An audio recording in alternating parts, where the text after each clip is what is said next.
Tela Mukhi spent nearly 2 years in the forest raising a gun against her own people.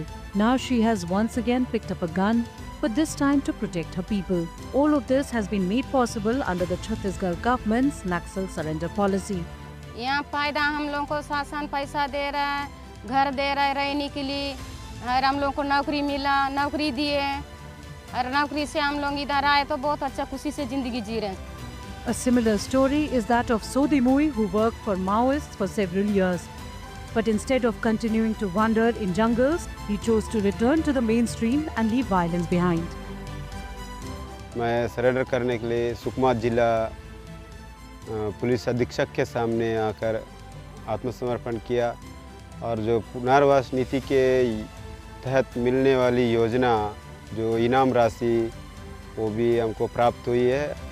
Along with Tela Mukhi and Sodhi Mui, many other former Naxals have chosen to abandon violence and return to the mainstream. The Chhattisgarh government's rehabilitation policy has played a significant role in this. To restore peace in Naxal-affected areas, the government has implemented the Naxalite Surrender, Victim Relief and Rehabilitation Policy 2025. Under this policy, surrendered active Naxals with bounties and their families are provided with education, employment and financial assistance by the state government. आत्मसमर्पित नक्सलियों के पुनर्वास की भी बेहतर व्यवस्था और विशेष प्रावधान सरकार द्वारा किए गए हैं. हिंसा का रास्ता छोड़ आत्मसमर्पण करने वालों को तत्काल पुनर्वास कैंप में रखने की व्यवस्था करना है.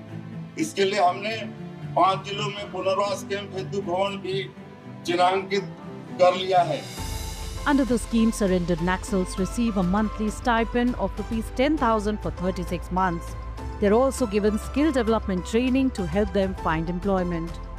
Those with bounties of over Rs 5 lakh are provided with 4 decimal of urban land or 1 hectare of residential land in rural areas.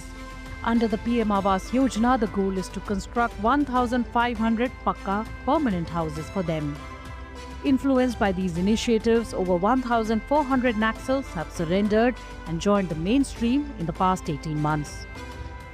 राज्य सरकार और भारत सरकार का जो रिहैबिलिटेशन पॉलिसी है उसके तहत काफ़ी अच्छे पुनर्वास के लिए उनको कार्रवाई की जा रही है.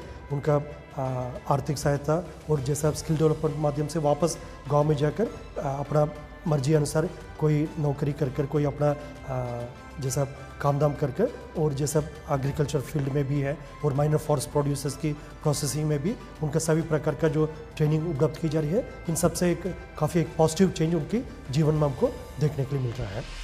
Rehabilitation centers have been set up in all 7 districts of Bastar. Here, surrendered Naxals undergo vocational training courses for about 3 months. They're also offered jobs in police and other departments. Encouraged by this, many Naxals have laid down their arms. These centers also offer libraries and recreational facilities, creating space for learning and personal development. This policy is driving noticeable transformation in Naxal-affected regions. बदलाव की तरफ जा रहा है. मैं यहाँ आपको बताना चाहूँगा कि जो बस्तर के अंदरूनी क्षेत्र के जो ग्रामीण हैं वो यहाँ विकास चाहते हैं. कोई नहीं चाहता कि मतलब 15-20 किलोमीटर जाके मतलब चावल राशन ले, मतलब जहाँ स्कूल्स नहीं, हेल्थ फैसिलिटीज़ नहीं है. लेकिन जैसे सरकार अंदरूनी क्षेत्र में जाके काम कर रही है, सुरक्षा कैंप इस्टेब्लिश हो रहे हैं और अन्य जो भौतिक सुविधा जब मिल रही है गाँव वालों को, तो काफ़ी खुशी की भावना गाँव वालों के बीच में है. और नक्सल संगठन का त्याग करके काफ़ी नक्सली भी मतलब सरकार से आके जुड़ रहे हैं.